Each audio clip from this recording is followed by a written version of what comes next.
Welcome to this webinar on responsible AI. Now, it's my role as the internal optimist and I guess as the person that deals with startups, to talk a little bit about the opportunity of AI that we're all obviously very aware of. All of us have taken digital transports in any form or fashion.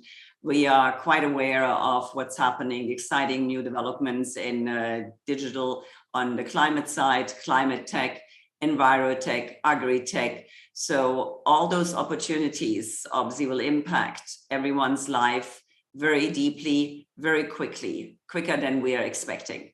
So the question obviously arises, where are the risks? And for that, I hand over to Theos. So thank you for the optimistic tone, Claudia. I try to be optimistic, but at times I'm pessimistic. And I have to always make sure that we develop technologies, not myself, but all of us, which are also responsible. We are facing an increasing number of risks due to technologies, whether it's the internet or whether it's the AI. We have at stake fundamental issues like our democracy, like our human rights around discrimination and the safety and responsibility in general. We have issues with the internet, basically affecting the mental health and actual also physical health of people. We have intelligent weapons, which can affect, of course, power balances, and overall technologies can impact geopolitics. Now, the good news, if I may say, is that even though this is new technologies, there is a lot of lessons for us from history.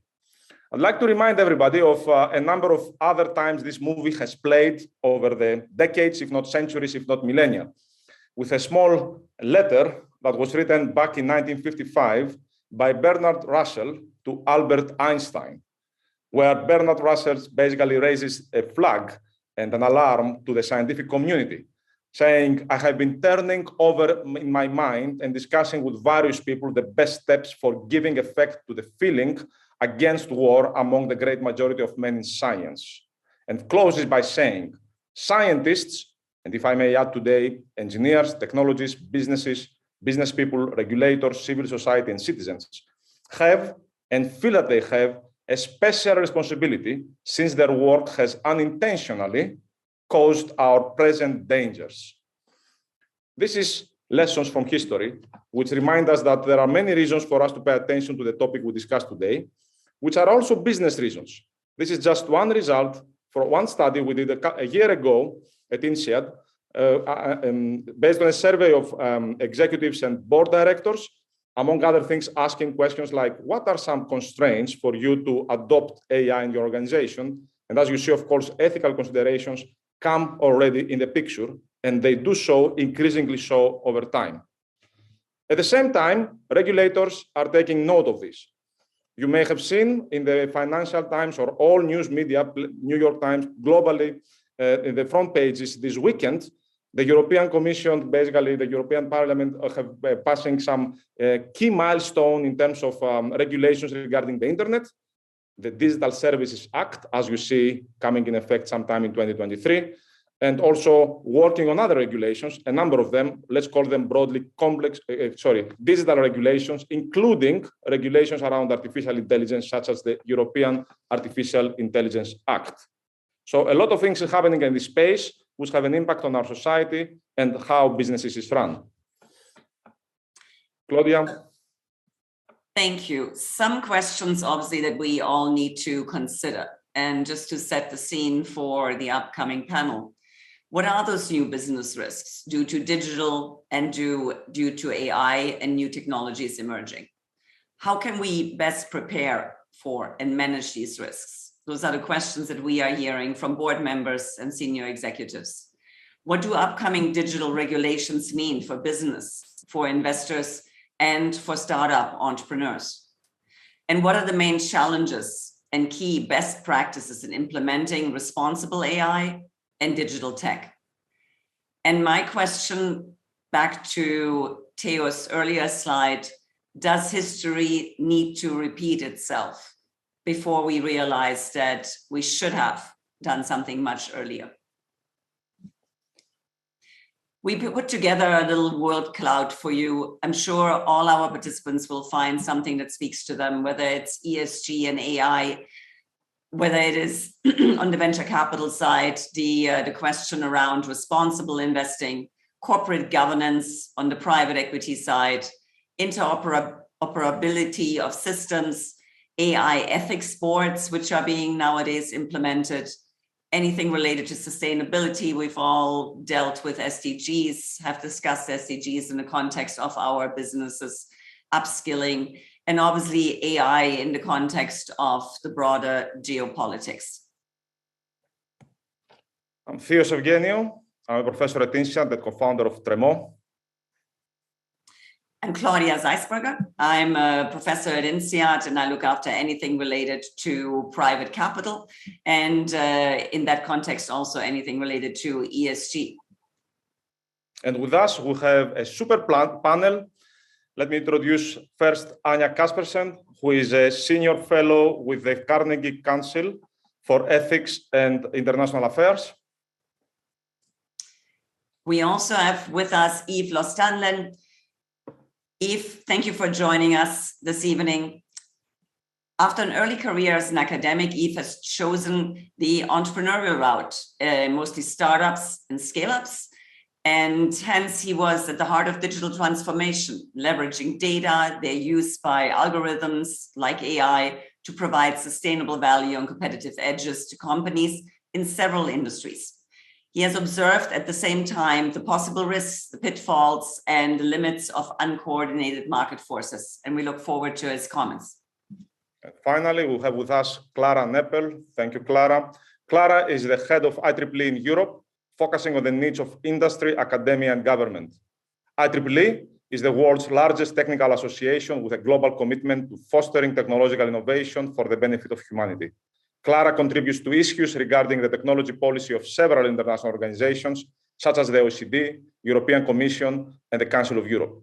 Clara holds a PhD in computer science and a master's in intellectual property law and management. Thank you, everybody, for joining us in this panel. We will start with some questions for each one of you. Claudia. And I think we're going to start off with a quick question to our audience. So what we would like to know, we would like to understand a little bit better who we have in the room, and then we will share this with you as well. You should have had a little poll. Yes, I can see the answers coming in front of you. If you can take a few seconds to think about it and classify yourself.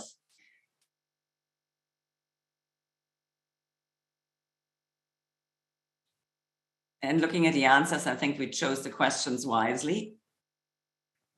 Okay, we have a few more seconds left. So welcome, everyone. And I think we're starting off now with a few questions, as Theos mentioned, that we prepared for our panelists.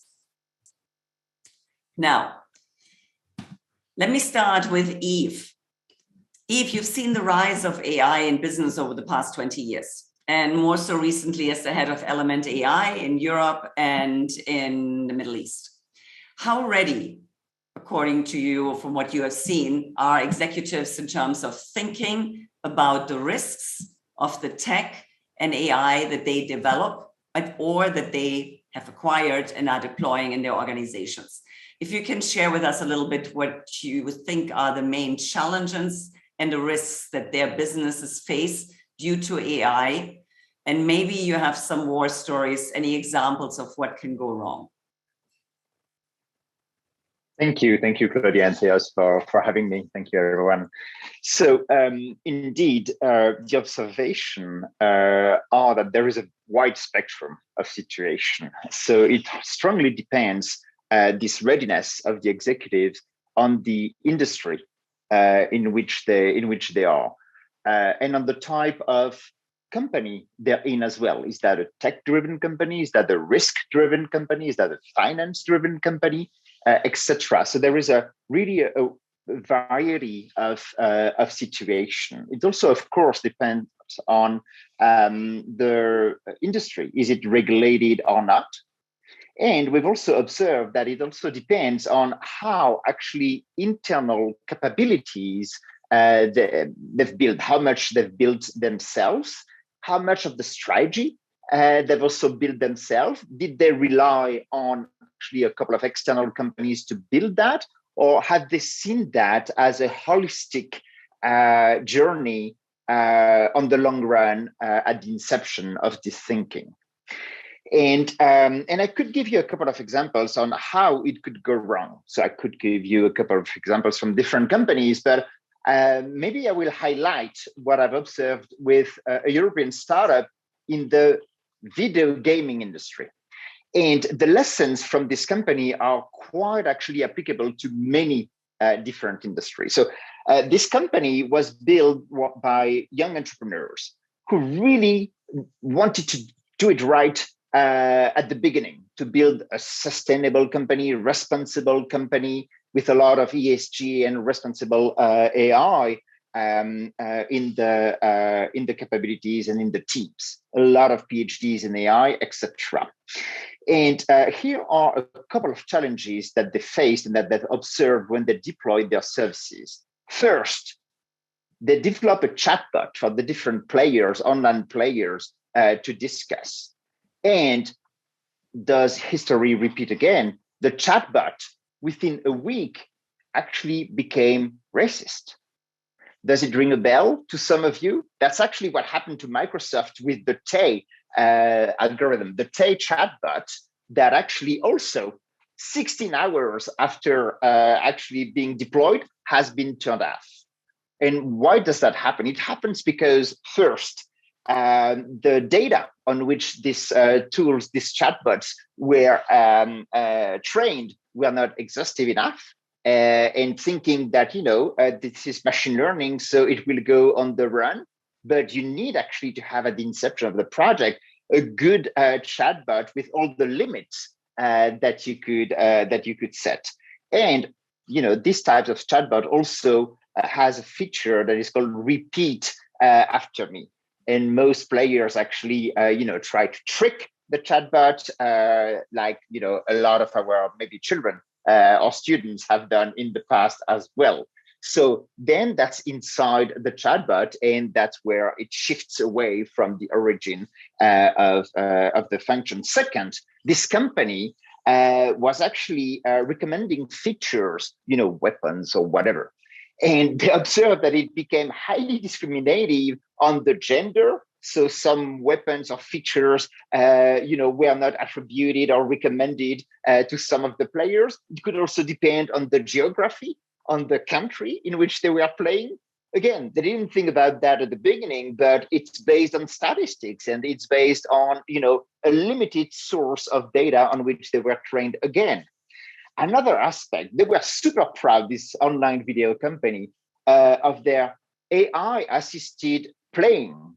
So the players could actually buy a feature to be helped by the AI to compete with the others.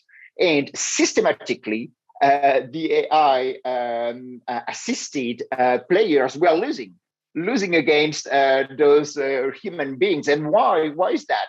Because actually the players weren't following the rules. They were actually hijacking some parts of the area, and they didn't anticipate those real life situations. That's unfortunately what happened with some autonomous vehicles in the past. Remember those, Silicon Valley companies that unfortunately had some crashes because unexpected, so pedestrian off the pedestrian pathway were crossing the road, not expected, not trained for that. So these are, again, unfortunate situations that could happen. And the last thing that is also part of responsible AI is that, those engineers and researchers had built algorithms that were fantastic, not only based on reinforcement learning, deep learning, those heavy techniques, but also some lighter techniques.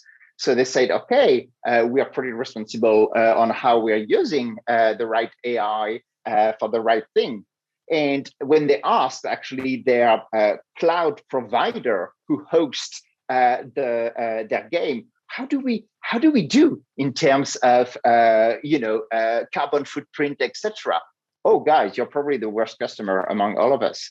Oh, why is that? Because actually, they were using servers at the opposite of the globe, as they were, taking some resources that were not needed, etc. What does that mean? It means that when you have the right techniques, the right algorithms, thought that carefully, the way you're deploying those algorithms and taking some computing resources also does matter a lot. So a lot of lessons learned from this little company that could go wrong, even if you want to do it right. And all those convergences are seen. The best way that we've seen, the key lessons that we've seen actually happening is when you're creating experimentations in a kind of sandbox, but not in simulations, not in isolation, in a real life with real environments, real data. And then you start actually deploying in this kind of constrained area, and you're involving all the key stakeholders of your companies, from the legal to the human resources to the tech engineers, etc. But also you're inviting the investors, the large corporations, the small corporations, and the regulators, the shapers of this technology to take part and to observe what's happening there. So this becomes a crucible where you can actually set the right metrics, see if you need to regulate some of the applications, probably not the technology itself, but some of the applications. And then you can, once you've observed enough, you can actually deploy that at scale, and be careful when you're deploying at scale. Super. Thank you, Yves. Thank you very much. Thanks very much, Yves. And I love your example from the gaming industry, especially as we have the digital and the physical kind of merging, the metaverse growing, the humans getting augmented by AI, lots of things happening over here, lots of things to discuss about. Let me step back a little bit and kind of reflect from history, because again, there is a lot of lessons to learn from history. And I'll come to you, Anja. You have been involved in international deliberations and discussions around the ethics of responsible innovation and technology, not only AI, for decades. In your experience, in your view, what are some key ethical conundrums we are faced with? And what are some key principles and lessons from history we can draw upon when it comes to ensuring the safe and beneficial use of tech and AI? Thank you, Anja. Thank you. Thank you, Theos, for that very profound question. So I will try to answer it in parts, also mindful of the time given to me. And thank you for organizing this. And I'm excited to see also some of the questions we will get from the audience as we proceed. I had many roles in my life, and as you were alluding to, I followed AI from different perspectives, whether this is being looked at from a startup context, which our conversation today is very much aimed at, or looking at this more from a public policy or international policy perspective. And I think everyone is facing the same pressure, this, pressure to deliver, pressure to optimize, pressure to embed technologies that may not have or hold a level of maturity, or even that our systems don't have the level of maturity required to fully interact with these type of powerful technologies that we should have. There is a great pressure to demonstrate proof of concept, return on investment, get a product out there and demonstrate impact. These are terms that I'm sure many of our listeners, know all too well, being in the startup scene. And in my experience, we can go through sort of the, 10 ways or 20 ways, or ethical conundrums that we're not addressing. But I think the most important one is that we don't often take the necessary time to really think through the societal applications of what we're creating, and actually think through what is probable, what is possible, what is plausible to the actual models themselves. Are they delivering a purpose, and what are potentially other purposes?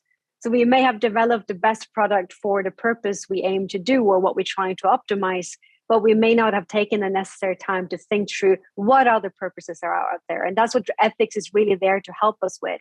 And as Claudia was saying in her introductory remarks, we are embedding and scaling new and in many cases very transformative technologies into our daily lives, yet some of these are quite immature. And the same thing goes for the governance systems, the regulatory systems that are in place or are still evolving. They may not have the level of maturity required to actually engage with these technologies. Just think about ourselves. In 2 years of living in sort of a very digital reality, faced with a pandemic, being in home offices. And I think it was I know it was the head of Microsoft that early in the pandemic said that they were witnessing a scaling of how digital had become part of our lives that equaled essentially 2 years for every month of us being in the pandemic. Now, easy math is that we basically have evolved in our digital adoption more than 20 years, but without the same level of investment in our maturity to engage with these technologies. And AI definitely plays a big part because it helps us to leverage a lot of what we may have, prior to the pandemic, taken the time out to think about, what would this look like? What would be the societal applications? Do we need to test this? Do we need new models to help us think through what might be the, sort of to help us discern what might be the implications and impact that we wouldn't otherwise have thought about. So I would definitely say, if I'm using my hands to speak now, but we're having a kind of a very steep kind of line in terms of our adoption, and probably a bit more flatlining in terms of the maturity that we have in place to actually engage with this technology. So it's an issue around the maturity of the technologies themselves, as well as do we have the level of maturity we require on the user end to engage in the best possible way with these technologies that are quite transformative. And you mentioned the risks. You referred back to this conversation between Einstein and Russell, which obviously led to the Russell-Einstein Manifesto, which was very much a declaration of saying that science should not be used for bad things. So this brings us back to, how clear are you on your purpose? But more importantly, how clear are you on other purposes?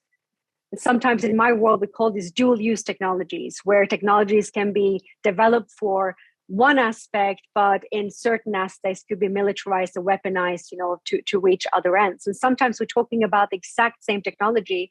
And in the case of algorithmic technologies and AI, it is more and more often, just an issue of tweaking the code, and you might have a completely different purpose, right? So really being mindful of this, demonstrating the right level of foresight, which is a word that Oppenheimer actually used when he was speaking about, his sort of lessons learned from history, was that how do you develop the right level of foresight to take with you in to think through innovation? And when you're looking at sort of the innovative landscape itself, it's interesting to see how many transformative innovations where you have an innovator on the other end who deeply regretted not necessarily the purpose it was developed for, but the other purposes that it ended up being used against. And this is where I think, to help startup companies, to help entrepreneurs to really think through these ethical conundrums, these ethical considerations in a much more systematic and organized way is definitely the right way forward. I'm very, I couldn't see on my screen, but did we show the listeners the survey that you did? They saw the various responses? Yes. So what is interesting with that is that ethical considerations was listed as less of a constraint than, for example, skills about AI and a lack of understanding about AI. And maybe it is the way we ask questions sometimes that we're creating this artificial divides between issues. And maybe it is an actual reflection of what people feel is the real hurdle here. But the thing is that, it also explains a much bigger thing, which is how we understand ethics. And I think ethics is definitely one of those terms that is often misunderstood, sometimes by design, sometimes by default, sometimes it is simply not maybe thinking through it from a practical point of view. Ethics is very much to help us engage with and grapple with some of the tensions, some of the trade-offs that we need to engage with. It's not always about morality as much as it is to take ownership of those tension points that will naturally arise, especially in a, should we or should we not go ahead in developing a certain technological feature type of context. And it's also, I think we're also speaking like, are we really thinking through what it means to understand and what are skills in AI? And I think those are really ethical considerations. You ask me, what are the ethical considerations? Should you be moving ahead with something if you realize that your organization doesn't have the necessary skills to embed it, or even to be engaging with what you're doing and asking the right type of questions, which, by the way, is an art form that, tells you Greek, that we really should bring back into the ecosystem of technology development, the art of asking questions to be able to address all of these ethical issues that I was just referring to. And I think, especially, yes, I'm a big fan of, big fan of Democritus, which is a less famous Greek philosopher, and his whole ethos was very much about how do you ask questions, right? So we need to bring back some of these, old thoughts into the new public agora where algorithmic technologies and AI feature more and more. And in my experience, and again, regardless of where you stand, whether you are just on the verge of, getting your startup up and going, or whether you are dealing with this more from the public policy realm, and especially when relating to technologies, tools, and scientific methods, which is another way of looking at AI, and throughout, sometimes very subtle life cycle that these represent, it is incumbent to map out the societal context these systems will be embedded into. And to also understand, and this is my next kind of big point, of power dynamics. Who are the actors you're engaging with? And this includes your financiers, the people that give you the money. What are the requirements, the parameters that's been set in terms of the funding you receive? Whether you view AI as a technology or a scientific method, its applications are not apolitical. So let's just kind of burst that myth immediately. It's not apolitical. And once developed and deployed, it really embeds values. Values reflect culture, politics, historical patterns of behavior, who gets to decide both historically and in the current context. And, to Claudia's area of speciality, also the economic realities. I always say you want to know what's really going on, follow the money, who are the investors, who makes decisions on these issues. And then this issue of, once you are coming to that point of deciding to introduce a product or a tool into that societal context that I hope everyone now has considered carefully, how do you avoid, any boomerang effects, that will likely both undermine and harm your enterprise, and possibly, as you were referring to Theos earlier, set in motion other types of risks, going back to this purpose and other purposes type of thinking. So what can we learn from history? And I will end here. Be aware where you plant the seeds. I say it that way because, what is on your design table when you start looking at the conceptualization of this thing? Because whatever is going to be the risk of a boomerang effect or missing out, having blind spots, is definitely going to be in the conceptual phase. And also to avoid having or creating an illusory sense that ethical issues are being adequately addressed to justify pressing forward with a system that is possibly flawed, and possibly that you haven't taken the time to consider the conceptualization and the possible risks, which might end up then deepening both the problem that is developed to address, but also possibly, as Theos was referring to, creating new risks. This is what I was just explaining is actually what we then define as ethics washing. There's a lot of ethics washing going on there.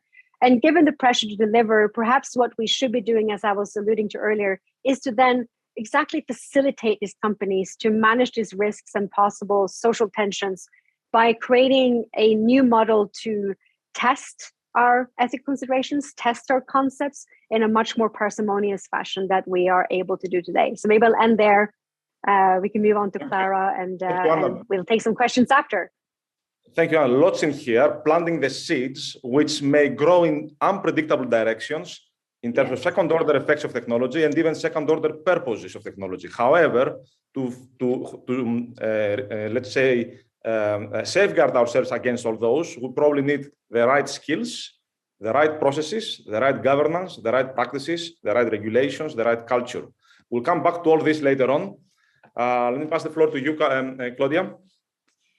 Yes, so very interesting points, and a lot of responsibility being pushed onto the businesses, not only developing those AIs, but also implementing them. And I'm wondering whether we need a few more guardrails for this to make sure it stays on rail. Clara, you have been very closely involved in the drafting of the upcoming AI regulation, and also in many roles about AI in business. So let's talk about regulators. How can regulators, executives, and potentially even other stakeholders, including citizens in general, have the best chance to get this right? What do we need to pay mostly attention to? Is it regulation, or are there other facets that we can basically try to put into play? Thank you, Claudia, for this very interesting question, because what is regulation? So Anja talked before about ethics. So regulation is basically codified ethics. And in a democracy, it should reflect the values of the society, of the citizens. And I think that actually the AI Act, the EU AI Act, is a very good example of this. It is risk-based, so it actually proposed different risk classes for different AI applications, and even proposes to ban some of the applications such as social scoring in EU, because it does not correspond to the values of our citizens, of ourselves. So I think that this is interesting, but I think what is even more interesting is that it proposes a redefinition of risk. So for all of us who are technologists here, we know that risk was usually defined in terms of security and safety. And if you look into the AI Act, it is a redefinition which takes into account also human rights, such as dignity. So how many of you have taken dignity into account when you developed and deployed technology? And I think that this is the let's say the gap that regulation fills, and it actually needs to fill, because it has to provide a framework within which we all can operate. It also reflects on what is accepted by society. But then, I mean, because your question was how to make it right to everyone. I'm deeply convinced that we can only do this by moving away this issue of responsible tech from the liability corner and putting it as a central strategy of every company. Because as we know, and we just heard, technology is not neutral, it actually reflects, of course, also the business model of every company. So how to motivate companies to do this? And I think that in order to do this, we need to answer the two basic questions of every startup, of every company, as a matter of fact. First is really how to minimize risk, and we heard about it quite a lot. And the second is really how to increase the value proposition of your product and services, or even of your company, so that will attract value. And in this value proposition, you see the term value. So I think that the most important thing is really that we have to learn as technologists to understand the values of the ecosystem, which is including the users, but also of those who are indirectly affected by the technology. And why do we need to do this? Because by aligning these values, prioritizing them, of course, according to the regulation, and by transforming or translating these values into concrete system requirements, we are actually building the product, which is also guaranteeing a long-term business success. So I think that this is how we can bring all together, and actually by doing so, we are achieving also minimizing the risk. And since you all came up with certain examples, I would just tell you, so I think that we need to learn this, of course. We need to have the skills as well. It's quite a multidisciplinary task. We are not used to do this, both from the technology side as well as from the social side, to come together and do this together. So, for instance, the IEEE 7000 standard is about value-based design. So I will give you one example of what impact it made. It is really one of the first projects that we did. It was about finding talents in Africa. And the way it was initially planned was to do some algorithms, use some data such as mobile phone usage, and calculate a magic talent score using AI, and match these talents with the needs of companies. Now, as you can imagine, this was not very transparent and so on. So basically, when after this 7,000 value-based design, actually asking what the users would like to have, not unsurprisingly, this was not an accepted technology. So it actually ended up with a completely different design, where young people can, now it's a platform, young people can engage with different tests, with different projects and so on. It's them that they have the control how this talent score is going to be calculated, or with which exercises it's going to be calculated, and most importantly, with which it's going to be shared. As you can imagine, it's going to be a much more accepted product, so it will be, of course, also more interesting for investors. So this is also something I wanted to bring in that investors should be also interested in this value-based design and aligning it with the societal needs. And I think I will stop here because I think that we want to come into more concrete discussion later on. Thank you very much, Clara. And I must say, I personally really love the work you are doing with IEEE on the standards. I also love very much the point you make about value creation, which includes not just the dollar value, the business value in that sense, the cash flow sense, short term at least, but the values. And that's more so when it comes to AI, which, as you said, I like the word codify. AI, unlike many other questions, or more than other technologies, actually codifies our common values very significantly. So that's one of the key reasons we have to pay attention on how we develop these technologies and the businesses around it. Let us dive a bit deeper on what all this means for businesses. And the floor is for everybody, of course. Maybe we can start with Yves as we do the round. What does all this mean, or this shift to responsible tech and AI mean for businesses specifically and for investors? What do businesses need to change if we were to do it in a practical kind of menu list, checklist, whatever you want to call it way? If you want to take this first, and we can go around. Yeah, sure. So I think this is already a trend that you need a 360 view from the different stakeholders on the strategy when it comes to AI. And to make it sure that it corresponds to the value of the company, of course, the board and the executive team needs to be involved. But responsible AI is probably not only, and certainly not only, a top-down approach. It needs to be also a reconciliation between the top-down, giving the directive, the guidelines, where we want to go, what are the values we want to demonstrate internally and externally, and the bottom-up approach, where ingrained within all the different developments and product, you have actually this responsible AI.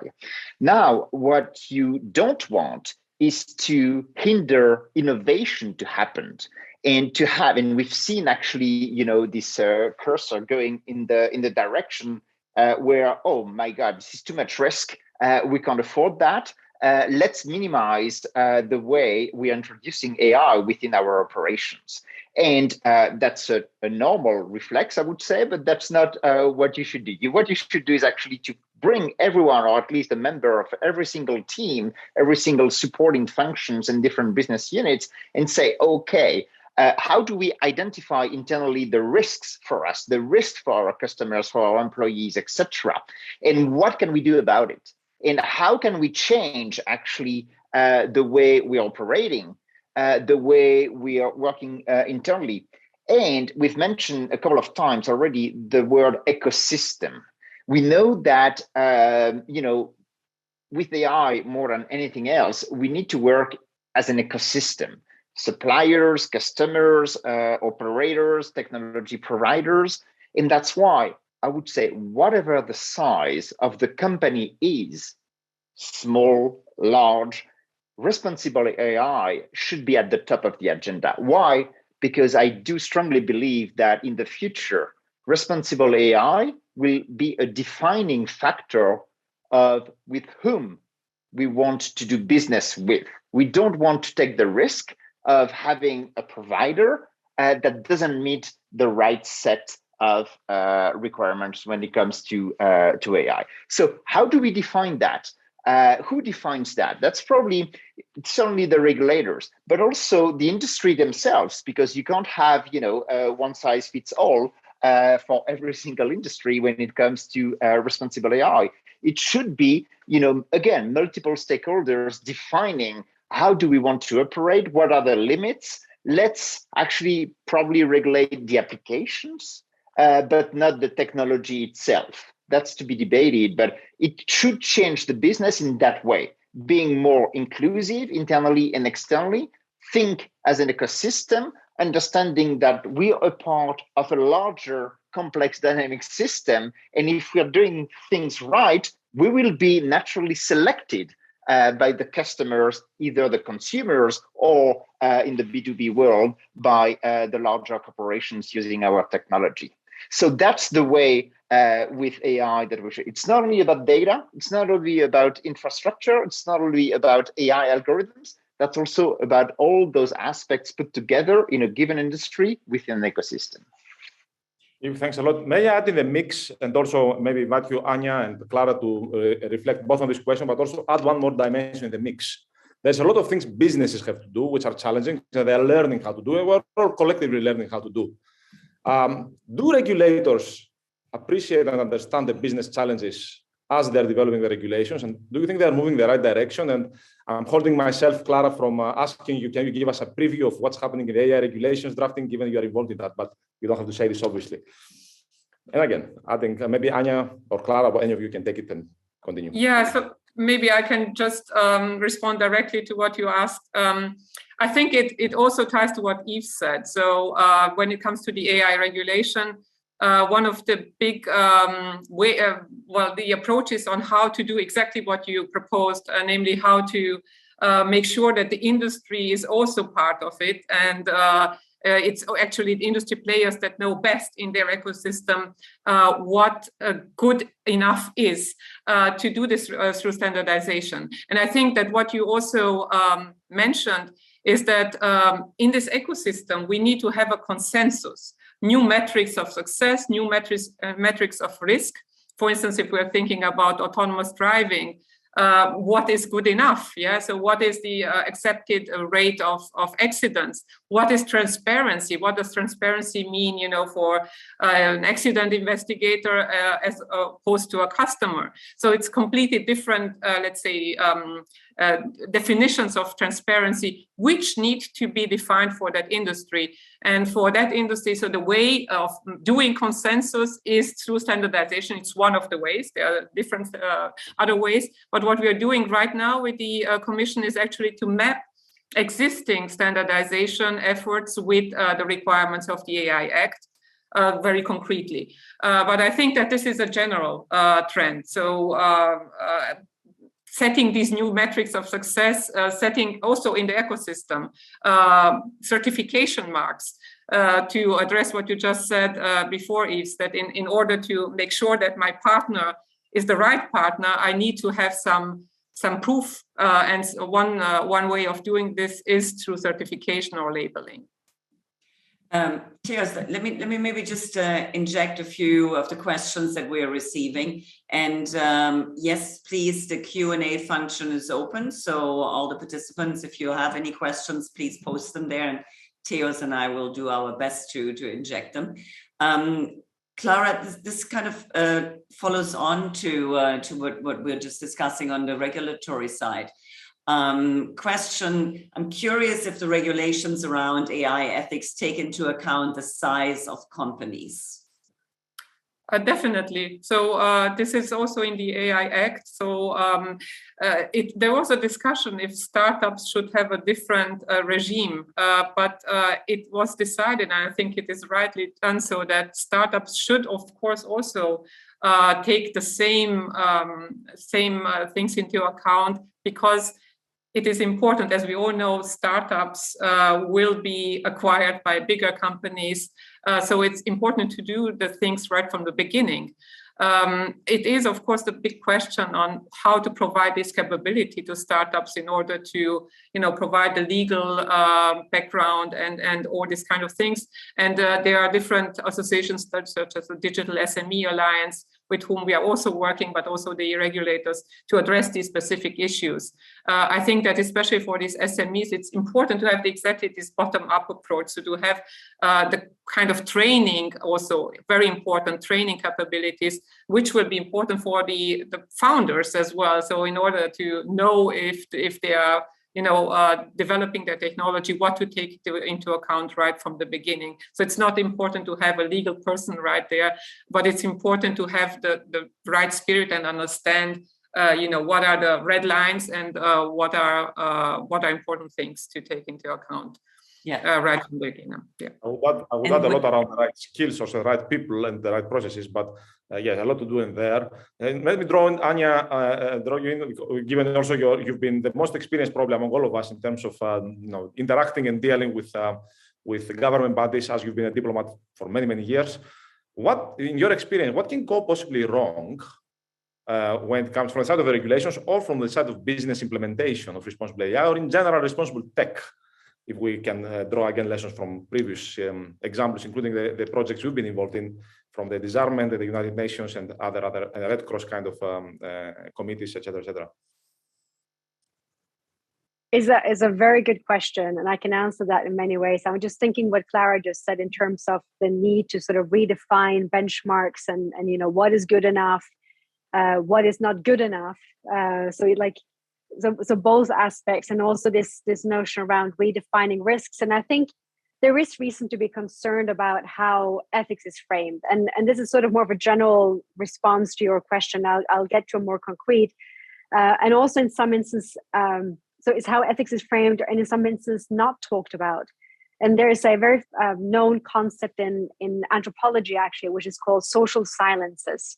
And I think that's an important thing. What are the things that are purposely not being discussed, not being brought out, not reaching the public realm?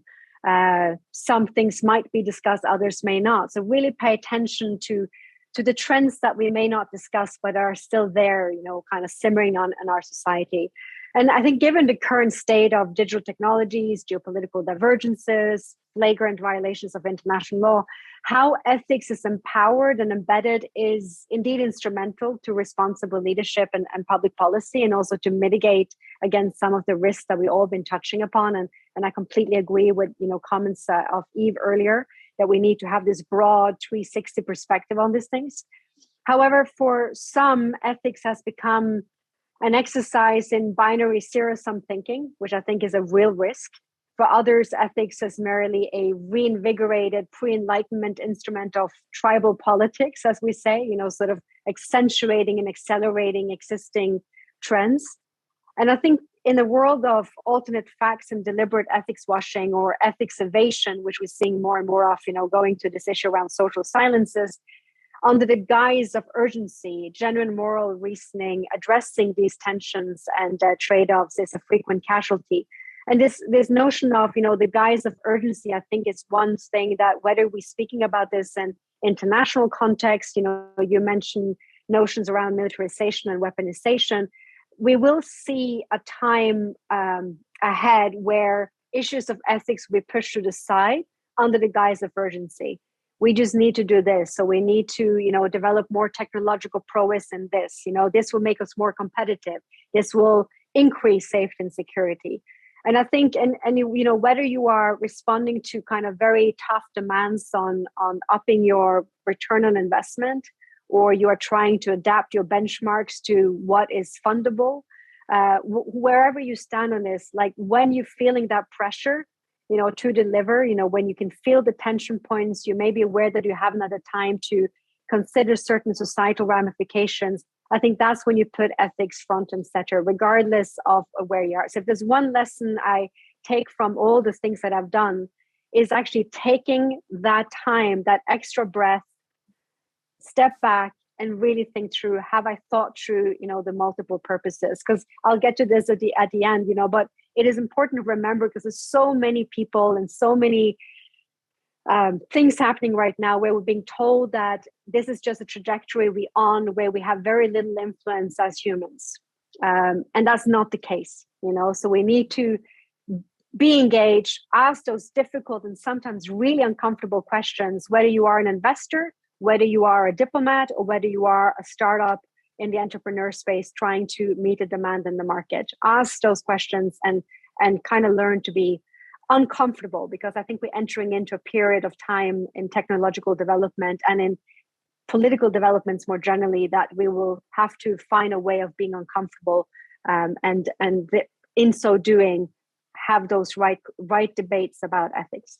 Right. Can I just change the pace a little bit?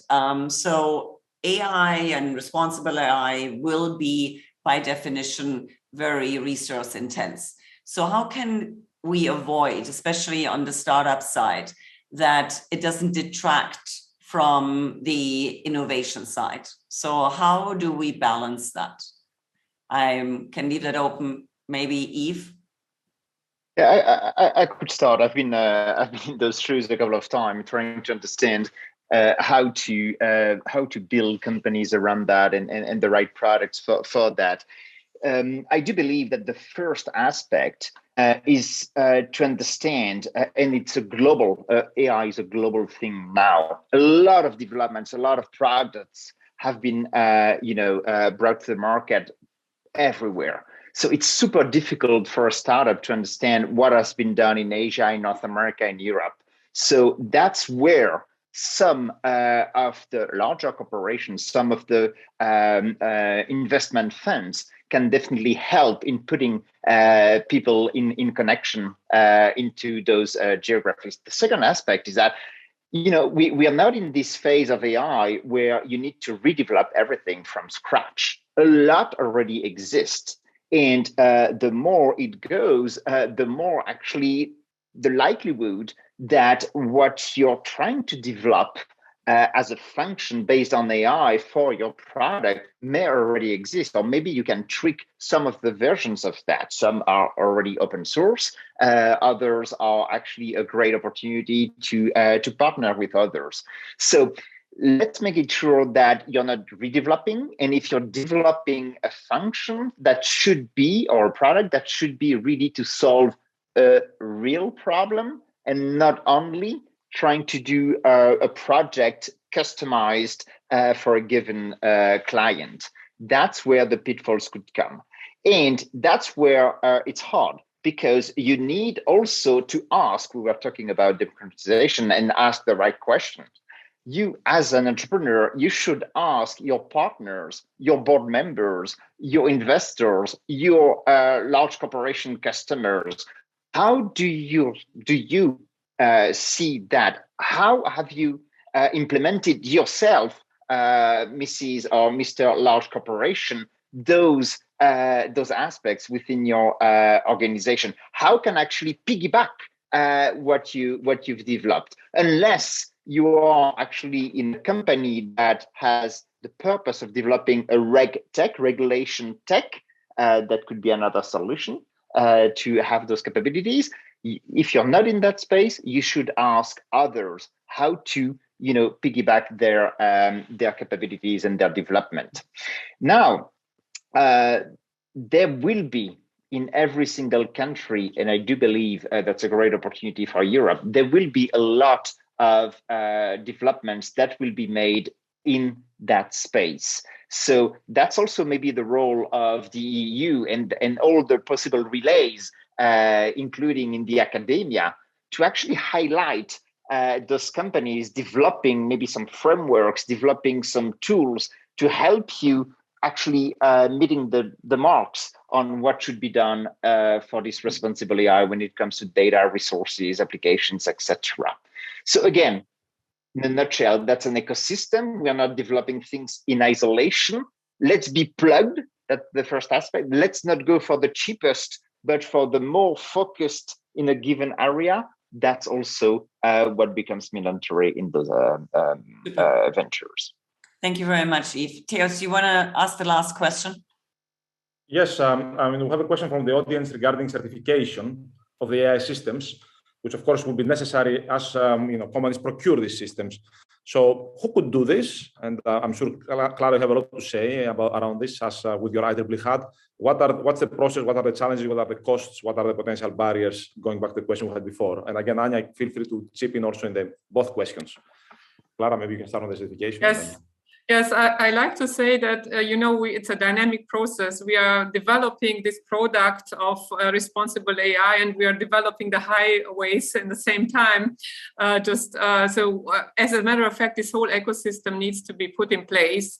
There are these certification bodies which are already used, for instance, in the medical field, notified bodies and so on. But of course, they also need to build up those skills necessary to certify also ethical aspects. And in IEEE, we have an ethics certification program. We had a first proof of concept with the city of Vienna. But as you can see, these are first steps. There's a 2 years period anyway, since from the start of the regulation taking place, so that this whole ecosystem will be set up. there are also initial calculation of how much it's going to cost. But I think it's also very important to say that not every AI application needs to be certified. So this is definitely impact-based, so risk-based in this case. And there is the most AI applications don't need to have a certification, but they need to have certain transparency requirements and so on. And of course, everything which the ecosystem will require. So that's, of course, if all your partners will require a certain way of doing things, of data quality and so on, then of course it would be good that you are doing this the same way. But probably until then, you also have the instruments that Yves mentioned in terms of best practices, in terms of digital instruments that you can use. And probably this will be also, I hope, help. There's going to be a lot of investment in this area. So I think that, prices will go down for that as well to make it accessible also for startups and small and medium-sized enterprises. And if I may just add, Theos, so I think it's really important to keep in mind that we're talking about technologies and methods, that requires us to look differently depending on where you are in the life cycle, of the way, where we embed it and how it is embedded. We just in the Carnegie Council, we work with someone who just did a review of more than 600 of these guidelines, global guidelines on how to do ethical AI or ethical technology developments in general. And of course, what we found across the board was very weak or even absent plans of action, implementation plans. And this is something we've seen across, any field really. And you asked me earlier about my experience from disarmament, and any kind of disarmament process, it is critical to start addressing issues around verification. How do you actually make sure something is implemented? How do you ensure that you can deliver in terms of compliance? But also, how do you actually verify that something has been done according to the intentions of, in this case, a treaty, or in the case of Clara, to the standards, so to the ethical coding, that you've been putting forward. So for any company that engages in this, as Yves was saying, there's lots to build on. Be very mindful of the actual implementation plan. That's where the crux is, and that's where you may fall flat, because that's the really hard part. So if it's from a government perspective, it's around verification, and I think from a company perspective, a lot more focus on what does implementation look like and what skill sets do you require to do so sufficiently. And we have 2 more minutes, so let's do a tour de table with a last closing remark from all of us. Maybe we can start with you, Anja, so you have the floor. I would just say that there will. Sorry, was it for me? Yeah. What's the punchline? Punchline is that there will be blind spots. Remember to invest in your people. I think your survey really demonstrates that well, and also many of us have said the same thing. If you don't invest in the people in your organization and move away from, thinking that you can respond to challenges with putting more technology on it, invest in people, invest in culture. That would be my punchline. Yves? AI is a tool. It's a great tool that can provide value, and used by human. And responsible AI will be one of the key elements that will determine with whom we want to do business with. Clara? Yes, for responsible AI, we need new metrics of success and of risk. And we also need new processes and new skills, as everyone mentioned, in order to take this into account during the whole life cycle. So from design to deployment. Claudia? To me, it's clear that AI will emerge in 2 ways, gradually and then suddenly. We must manage the tipping point, and everyone has a role to play, including education. And let me just finish by saying one other punchline from my side. I believe AI will help us not only build better businesses, but also a better society, if we do it right. And we shall do it right. Thank you very much, everybody. It's been a pleasure. A lot to talk about. Have a nice evening or day, wherever you are.